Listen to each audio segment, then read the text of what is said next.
Welcome to This Explainer. Today, we are diving into something absolutely fascinating, the evolution of human social structures. We're going to take a look at a massive historical timeline to answer one overarching question about how our societies are actually built. So, is patriarchy a biological inevitability? It's a question that totally shapes how we view the modern world.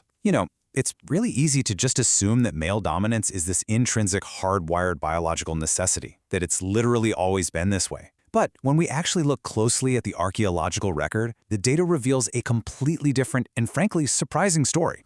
95%. That is a massive number, right? Shattering a very common misconception, modern scholarship actually shows us that for 95 to 98% of human history, Homo sapiens lived in non-hierarchical, relatively egalitarian foraging societies. Basically, patriarchy is a surprisingly recent development in the grand scheme of things.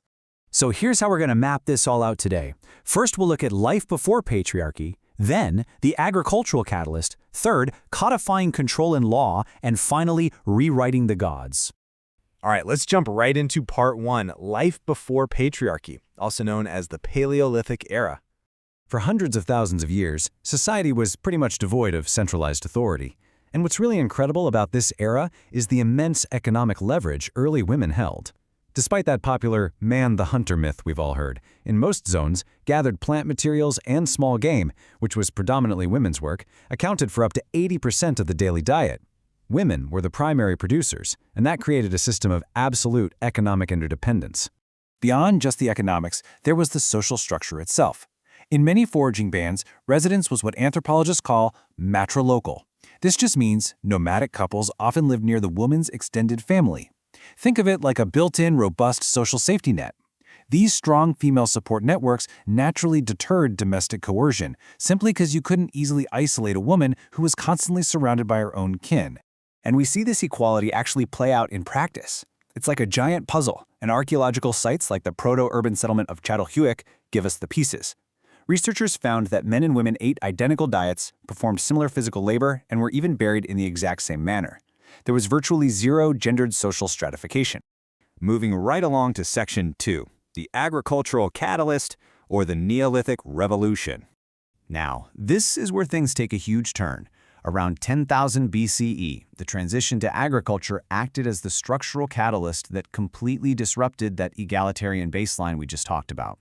The sudden accumulation of wealth, like land and livestock, created a brand new socioeconomic concept, inherited capital. To make sure that hard-won property passed strictly to a man's genetic offspring, verifying paternity suddenly became absolutely crucial. This specific economic need is what directly led to the strict regulation of female sexuality. But it wasn't just about inheritance, it was also about technology. The shift from the early hoe to the heavy, animal-drawn plow was a real game-changer.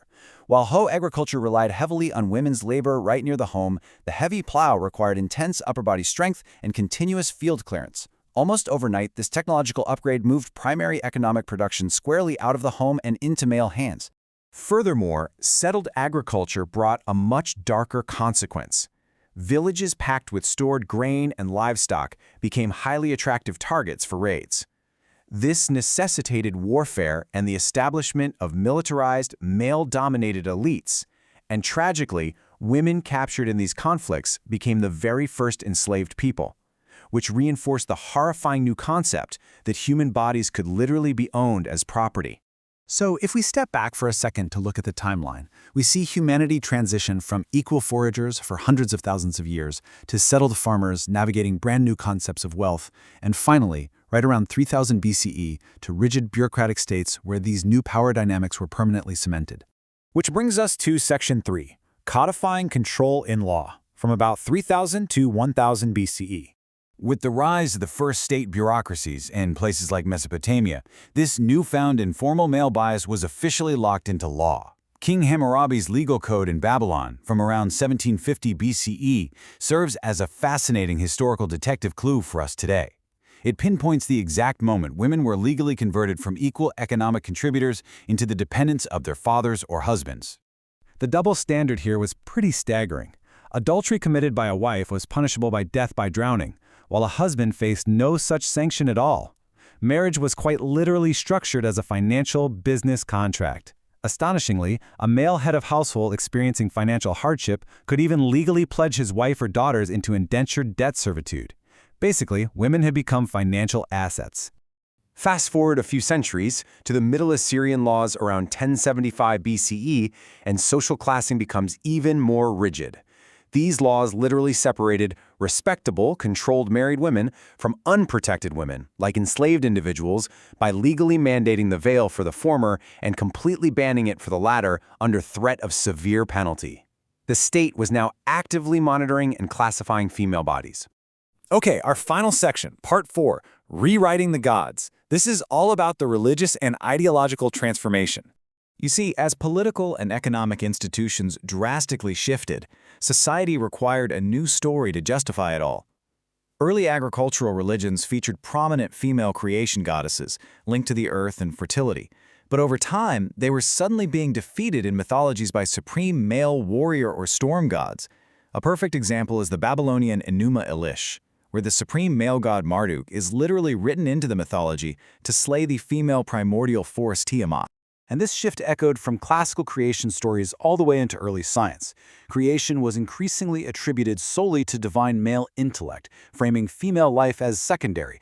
By the 4th century BCE, philosophers like Aristotle were openly rationalizing patriarchy, even classifying women as biologically incomplete males. The cultural narrative was universally updated to justify the new political reality, an ideology that would echo for millennia. Looking at the big picture here, it's honestly a total societal inversion across every domain. We went from equal resource distribution and strong female networks in the Paleolithic to exclusion from trade, isolation from kin, and becoming legal property under institutional patriarchy. It was a comprehensive, artificial restructuring of human life across economics, family, law, and autonomy. Which brings us to the most important takeaway from all of this historical data. I want to leave you with this thought. If our historical social hierarchy and gender dynamics were largely just an economic adaptation to the invention of the plow and private property, what brand new social structures will inevitably emerge from the technological revolutions of tomorrow?